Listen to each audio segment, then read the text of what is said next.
The living room smelled of damp wool and lilies from the funeral earlier that day. I sat perched on the edge of a stiff chair, my black dress clinging to me, as if grief had soaked into the fabric. My mother Linda sat upright on the couch, her handkerchief trembling in her fingers, but her eyes sharp, watching every move. My father Thomas stood near the fireplace, arms crossed his face, shadowed by the light of the flames. Sophie sprawled in a chair, scrolling on her phone, with a smirk that only grew when the room grew silent. David Price, our family attorney, opened his folder. His voice was steady, practiced every syllable deliberate. According to the last will and testament of Eleanor Hayes, he said, Rachel Morgan shall inherit the Morgan Antique Store and the apartment above it, including all property, inventory, and assets. The total estate is valued at approximately $2 million. The words echoed in my ears. $2 million. But what I heard was not money. It was the echo of my grandmother's faith in me.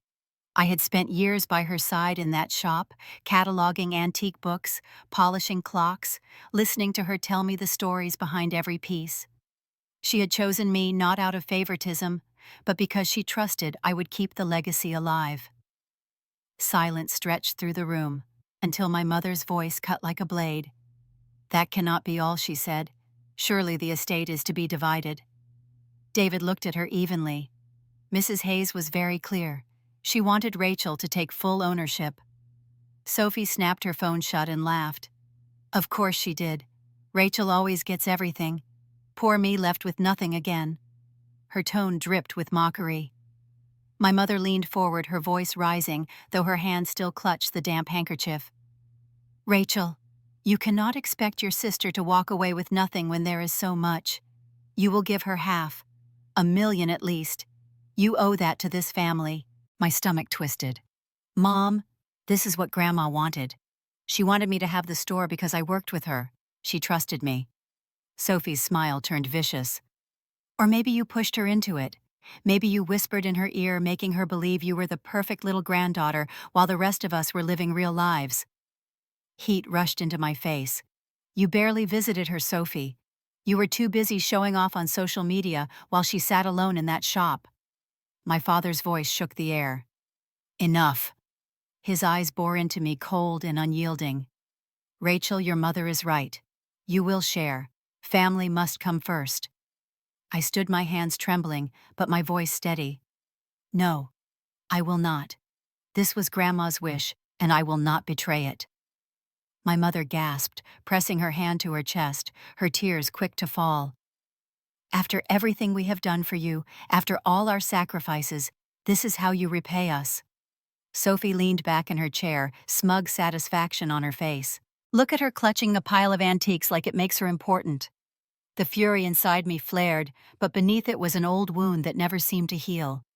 Years of being overlooked, of being told I was not enough, of being measured against Sophie, and always found lacking.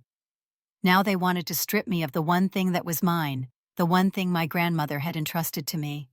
My father's voice dropped lower, colder. If you do not share Rachel, you will regret it. The words settled like ice in my chest. No one spoke. My mother's tears glistened under the lamp. Sophie's smirk burned in my vision. My father's eyes locked on me with threat and disdain. I grabbed my purse from the side table, my breath shallow, and walked to the door. My heels clicked on the hardwood, each step heavy and deliberate. I paused at the threshold, hoping someone might call me back, that there might still be a thread of care left between us. The silence answered me. Outside, the night air was damp and sharp, filling my lungs with a sting that made me feel both alive and utterly alone. I hurried down the steps, the glow of the house behind me fading. My hands shook as I fumbled with my keys, and when I slid into the driver's seat, I glanced once more at the windows. Through the sheer curtains, I saw my father's figure standing rigid watching, and Sophie stepping onto the porch with a smile that made my skin crawl. Her voice carried faintly through the damp air. You will see what happens next.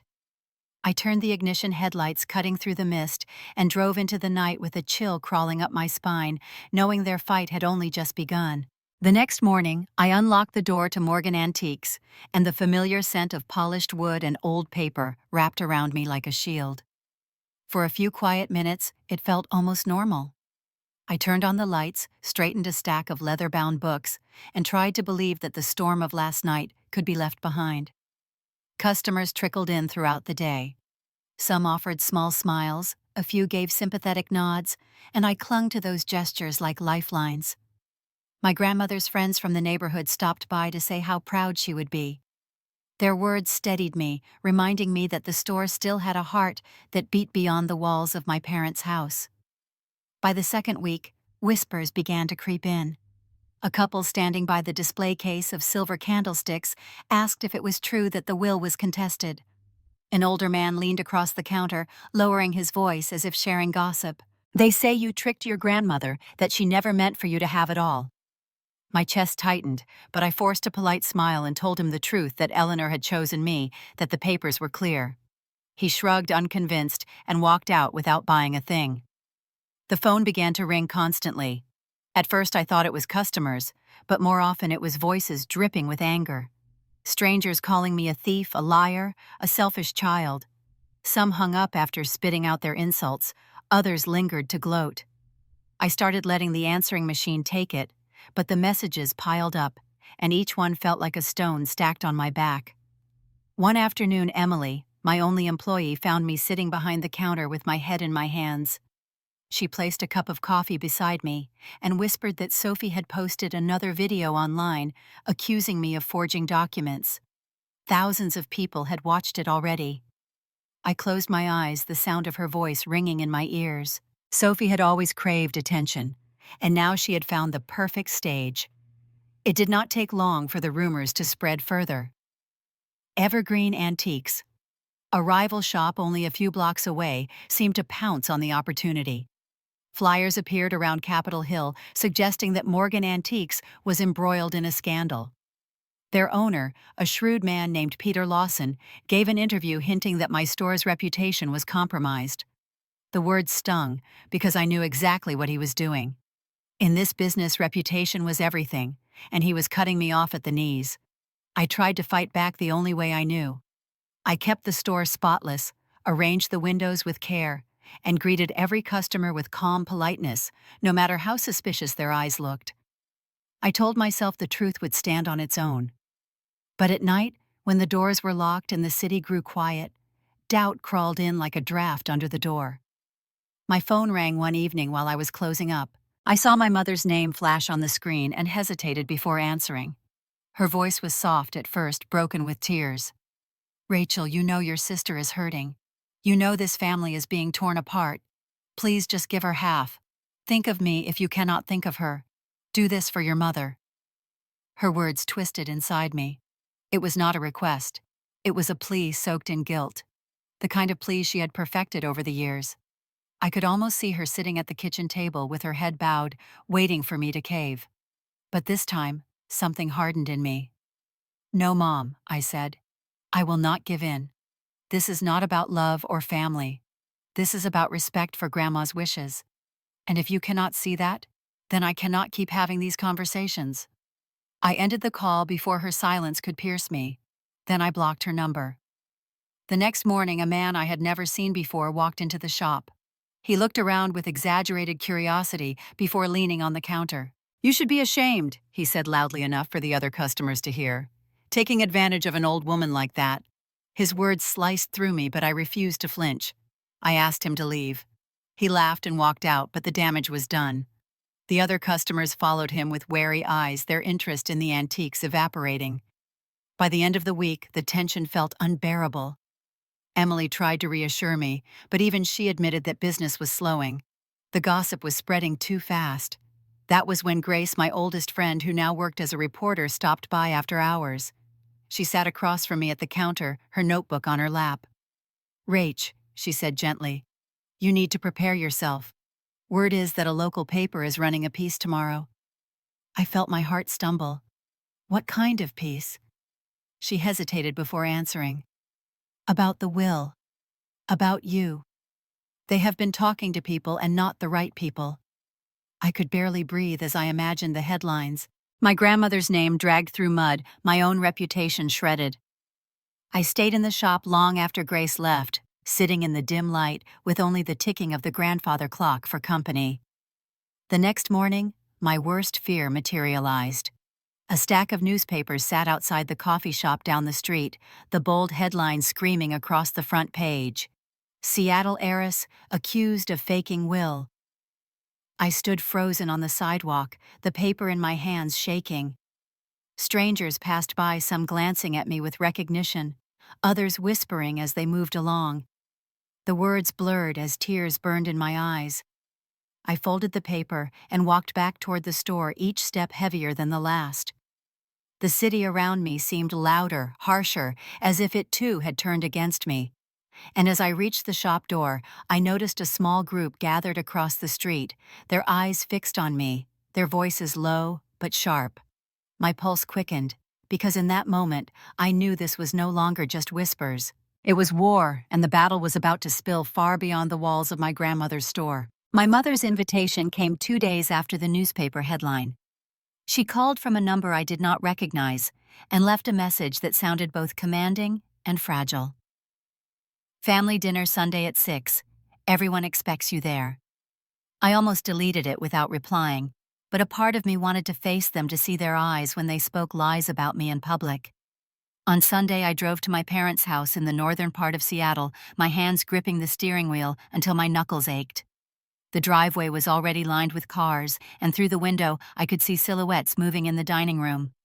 I stepped inside and was hit by the familiar smell of pot roast, a meal that once meant comfort, but now felt like a trap. Voices filled the room, cousins and uncles and family friends all gathered as though nothing had changed. When I entered, the chatter dipped, then resumed in a hushed tone.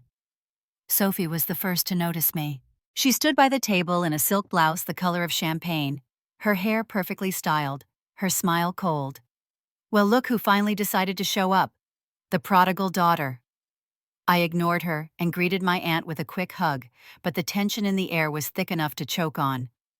My father stood at the head of the table, his hand resting firmly on the back of his chair.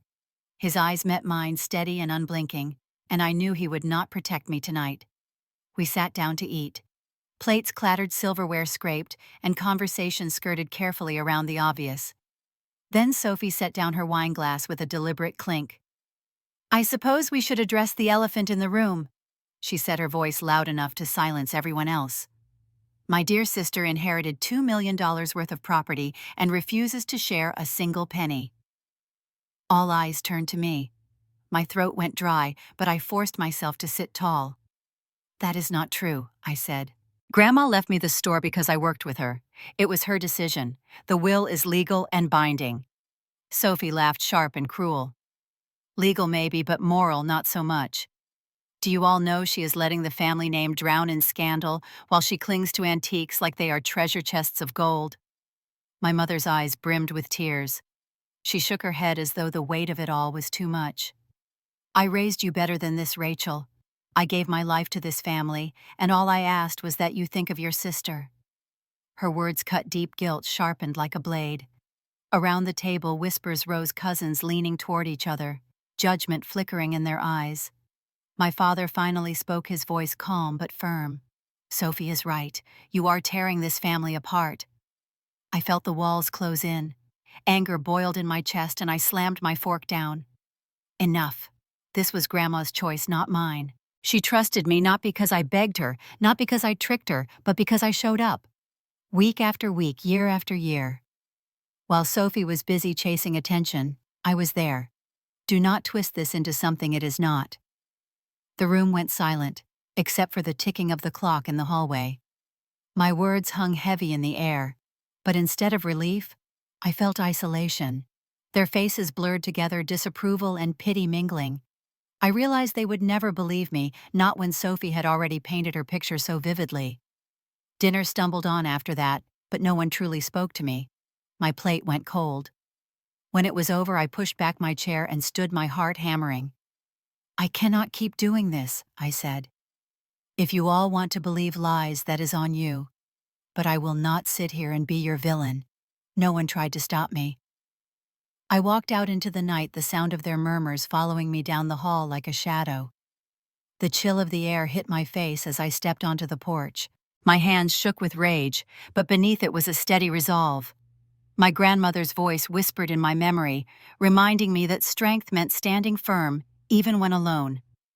As I reached my car, I caught sight of Sophie through the window, her face tilted toward my mother, her expression smug. Her lips moved, and though I could not hear the words, I felt the promise of them like a curse.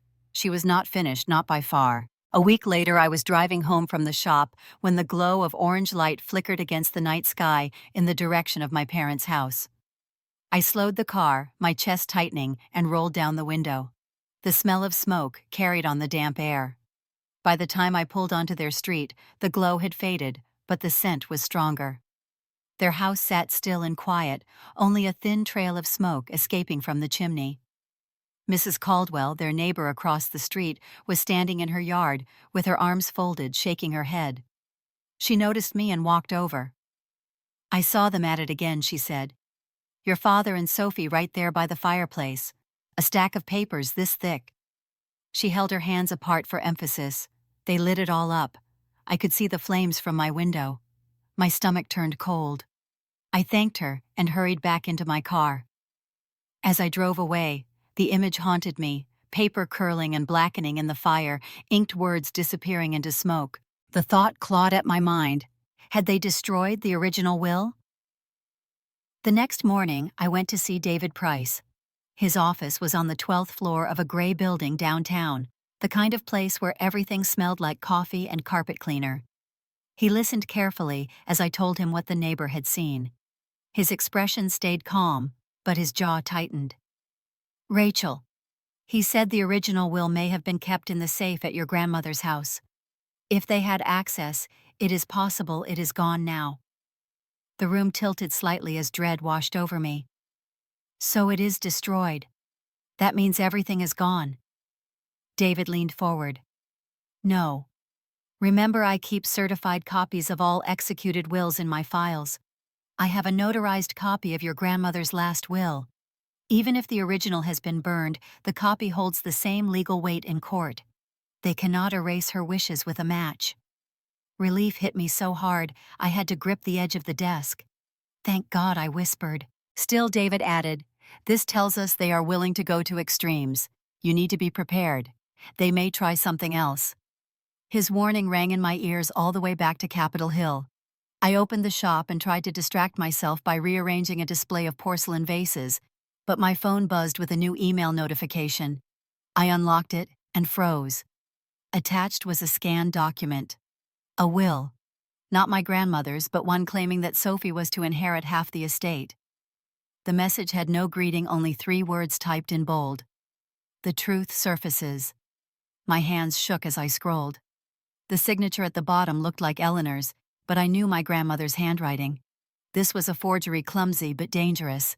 Whoever had sent it wanted me rattled. That evening, a knock sounded at the shop door just as I was closing. It was Mark Stevens, a lawyer I recognized from years back, a friend of my father's. He stood in the doorway with a polished smile. "Rachel," he said smoothly, "I have been retained by your father and your sister. We intend to honor Eleanor's real wishes. She never meant to exclude Sophie. You should know if you resist, this will end badly for you." I wanted to slam the door in his face, but I forced my voice steady. "I have the original notarized copy. The courts will see through your games." His smile widened. "Courts are messy. Public opinion is louder. Think carefully."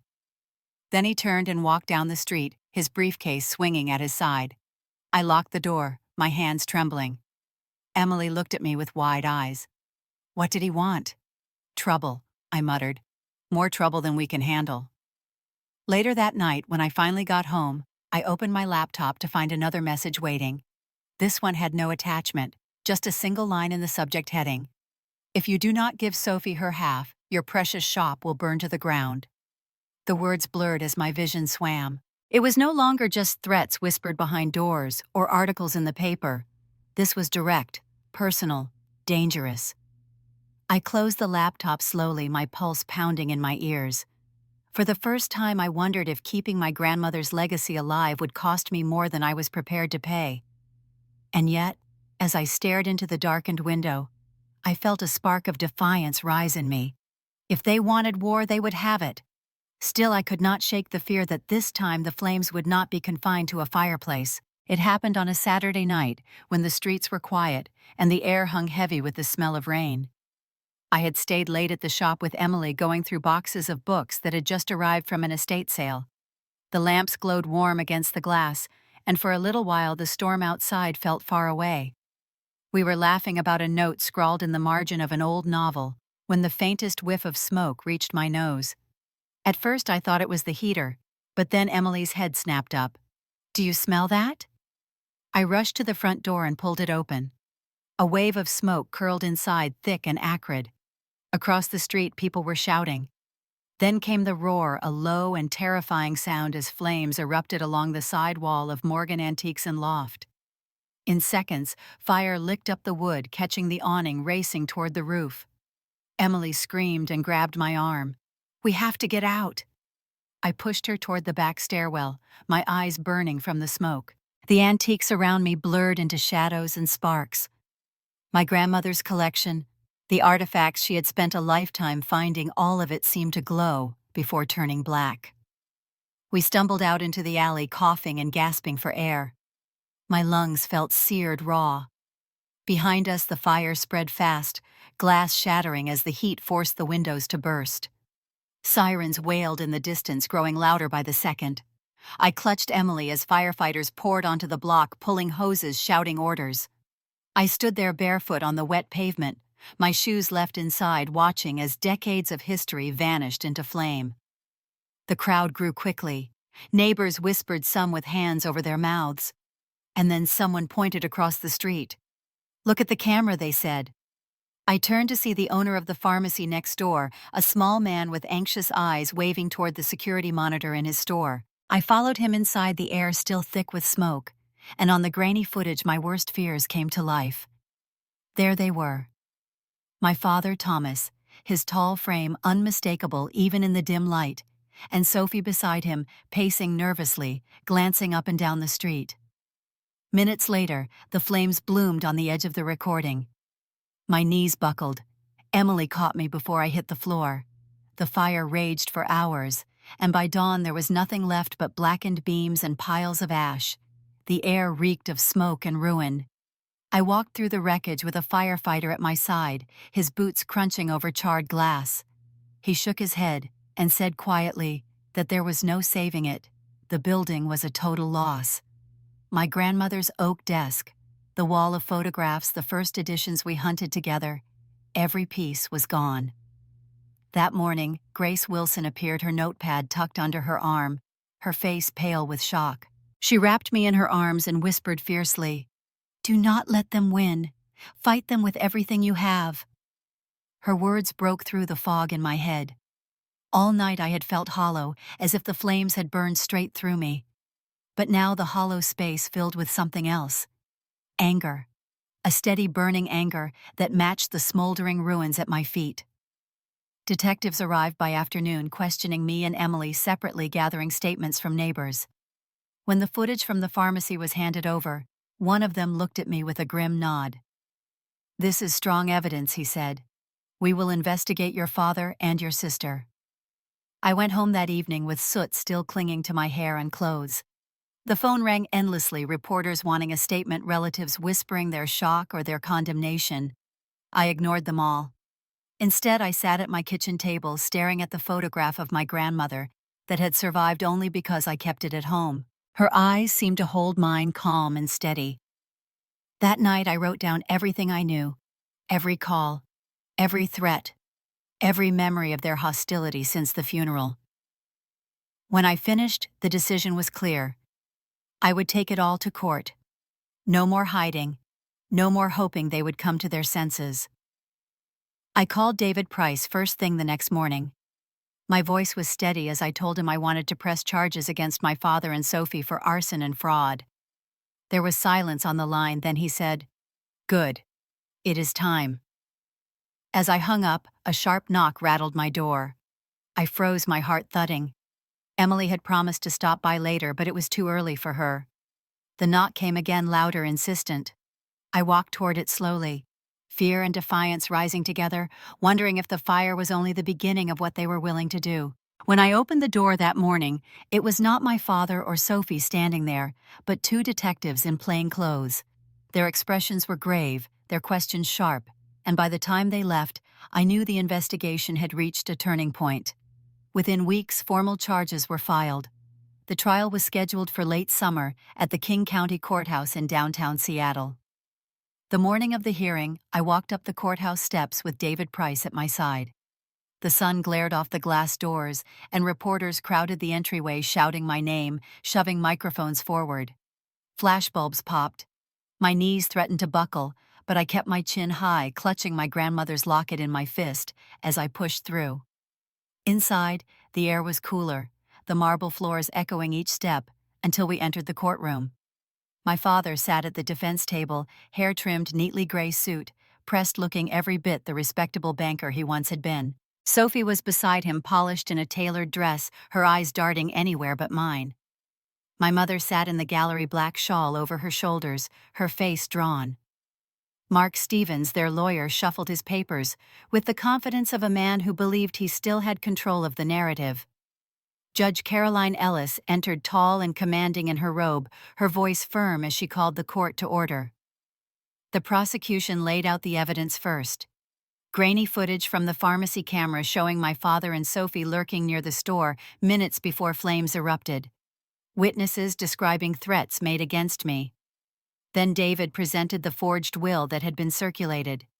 He held it up for the judge, his voice steady as he explained the inconsistencies. When Mark Stevens rose, his tone was smooth, almost casual. He claimed the footage was inconclusive, the threats exaggerated, the documents misunderstood. He insisted the new will was genuine, that Eleanor had reconsidered and wanted Sophie to share. He spoke with practiced ease, as if he had rehearsed every lie. But then the prosecutor asked to enter new evidence. A series of emails pulled from Mark Stevens' own account. On the screen, the words appeared black against white. Draft language for a will that gave Sophie half the estate. Notes about forging signatures. Instructions exchanged between Mark and my father. Gasps rippled through the courtroom. I saw Stevens pale as he tried to object, but his voice cracked. The judge overruled. For the first time, I felt a surge of hope. The mask was slipping. Then Judge Ellis cleared her throat, her eyes scanning the room. Before we proceed further, she said the court must address new information uncovered during discovery. She held a folder in her hands, her expression unreadable. These documents confirm that Sophie Morgan is not the biological daughter of Thomas and Linda Morgan. She was legally adopted in 1992 from a cousin of Mr. Morgan following a family tragedy. This information was withheld from all parties and is directly relevant to the question of inheritance. The words seemed to hang in the air before they detonated.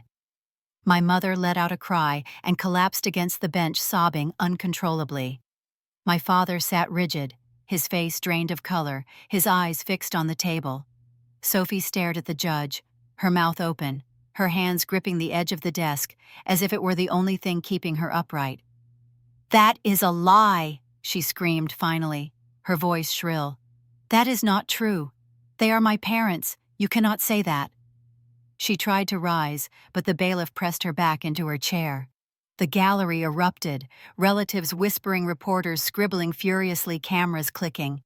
I sat frozen, my pulse thundering in my ears, unable to decide if I was shocked or vindicated. I had expected deceit, but not this. Judge Ellis banged her gavel, calling for order. "This court will not descend into chaos," she said sharply. "We will proceed." I glanced back at my mother, her face buried in her hands, her shoulders shaking. My father still had not moved. Sophie trembled beside him, whispering furiously at Stevens, who looked as though the ground had vanished beneath his feet. I felt the room shift, the tide turning in a way none of them had expected. For the first time, I sensed the truth rising above their lies. Yet deep down, I knew the battle was not over.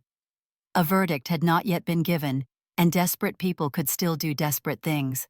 The jury filed back into the room just after noon, their faces solemn, their steps heavy. My heart pounded as I clutched the edge of the table, every muscle in my body wound tight. Judge Ellis called the court to order, her gavel striking once, the sound echoing off the walls. The foreman rose, holding the slip of paper that carried the weight of my family's fate. On the charge of arson, guilty. On the charge of insurance fraud, guilty. On the charge of forging a legal will, guilty. Each word fell like a stone, final and unshakable. My father's face went ashen, his hands gripping the arms of his chair so tightly his knuckles blanched. Sophie gasped audibly, her body trembling as the verdicts piled against her. The judge turned to the matter of sentencing. Thomas Morgan, 5 years in state prison. She declared, her tone unwavering. Gasps rippled through the gallery. Sophie Morgan, 3 years in county correctional facility and restitution in the amount of $100,000 to be paid to Rachel Morgan. Sophie let out a strangled cry, tears streaking her face, her voice breaking as she insisted she had done nothing wrong. The bailiff stepped closer, ready to hold her in her seat. As if the walls themselves had shifted, the courtroom buzzed with whispers. Reporters scribbled furiously, pens scratching across pads, cameras clicking in a relentless rhythm. My mother's face turned pale, her lips trembling as she looked from Thomas to Sophie. For a moment she seemed to try to rise, perhaps to object, perhaps to beg, but she sank back down, her body folding in on itself. Judge Ellis's voice cut through the noise once more. Mark Stevens, the court has reviewed evidence of your participation in the creation of fraudulent documents. A separate inquiry into your conduct will be opened immediately. Stevens swallowed hard, his smooth confidence finally stripped away. The gallery stirred again, but this time the energy was different. People shifted in their seats, some shaking their heads, others whispering disapproval. I saw faces I recognized from my mother's church, women she had led in charity drives, men who had once praised her for her grace. They avoided her gaze, now their expressions cold. One leaned close to another, murmuring words I could not hear, but the meaning was clear. They no longer saw her as the pious matriarch. They saw her as complicit. My mother pressed the handkerchief to her face, sobbing quietly, but the pity she might once have commanded was gone. Around her, the people who had filled her pews and followed her lead now recoiled. I watched the final threads of her reputation unravel before my eyes, and then it hit me. Tears welled unbidden as I sat there, my chest heaving with the release of years of being silenced, years of being blamed, years of being told I was unworthy.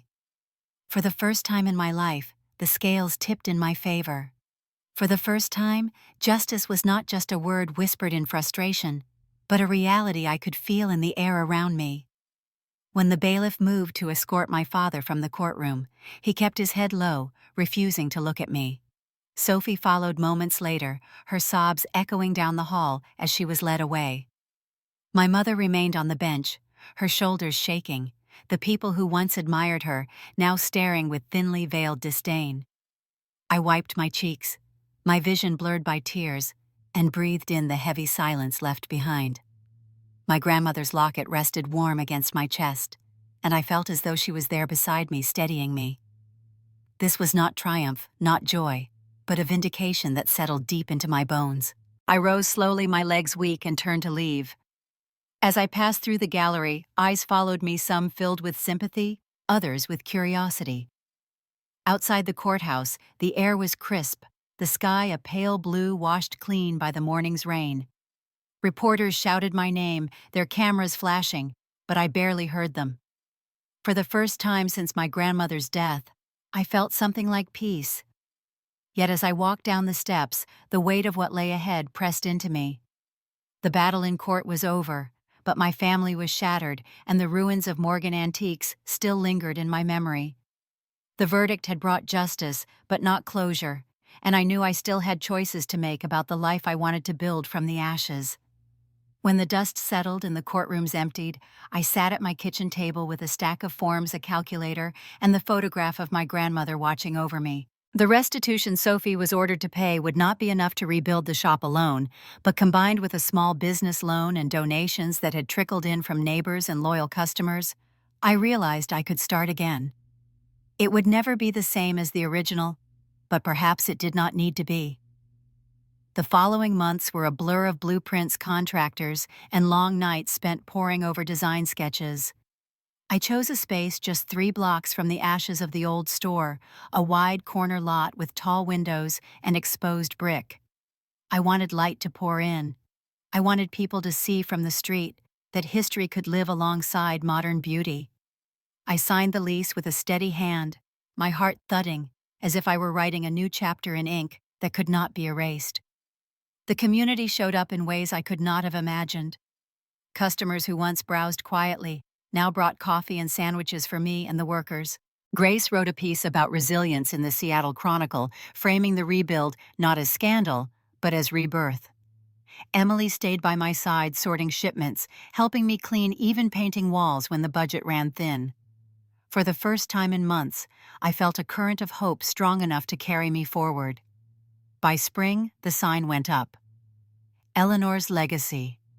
It read in deep gold letters against black wood. I stood on the sidewalk that day, with tears streaking down my cheeks, my grandmother's locket warm against my skin. Strangers stopped to watch, some clapping softly, others nodding with quiet approval. It was more than a store. It was a promise kept. Inside, the shelves filled once again. Some pieces were donated by neighbors, others I bought at estate sales, some came from collectors who wanted to see me succeed. I kept one corner of the shop as a gallery space, inviting local artists to display their work beside antiques. The mix of old and new drew in crowds, and soon the place bustled with life. Laughter echoed against the walls. Footsteps creaked across the floorboards, and the cash register rang like a heartbeat, steady and true. But while the shop thrived, the silence from my family grew louder. Letters began arriving at my apartment, each one in my mother's slanted handwriting. They were filled with apologies, with pleas for forgiveness, with claims that she had been blinded by loyalty. I read the first one at the counter of the new shop, my hands trembling, then folded it neatly and dropped it into the trash. When the third arrived, I tore it in half before even opening it. By the fifth, I changed my phone number, blocked every email address tied to them, and instructed my landlord to refuse delivery of any packages. One evening, I came home to find a thick envelope slipped under my door. Inside was another letter longer than the rest, begging me to see her, to visit Thomas in prison, to remember that Sophie was still my sister. I stood there for a long moment, the paper heavy in my hands, then fed it into the shredder. The sound of the blades chewing through her words was final, sharp, and liberating. No contact, not partial, not tentative, complete. That was the only way forward. My circle shifted. My friends became my family. Emily steadfast as ever. Grace always ready with a laugh or a late-night talk. The customers who supported me, the neighbors who checked in, the artists who shared their work in my store. They surrounded me with a sense of belonging I had never known in my parents' house. One evening, as the sun dipped low and cast golden light through the shop windows, I sat alone in the gallery corner, listening to the quiet hum of the city outside. I looked around at the shelves, at the photographs of my grandmother smiling on the wall, at the steady flow of people who had come earlier in the day and left with pieces of history in their arms. My heart swelled with gratitude and sorrow all at once. The will had been burned, but the truth had endured. My father was behind bars, my sister paying restitution, my mother left to face the scorn of her community. Karma had taken its course. But what mattered most was that I had chosen to rise. I whispered softly to the photograph of my grandmother, the words filling the quiet. They tried to erase us, but here we are. The locket rested warm against my chest, and for the first time in years, I felt whole. Yet as I locked up the shop and stepped into the cool evening air, I could not shake the sense that the story was not truly over, that the past had a way of casting shadows, even across the brightest light.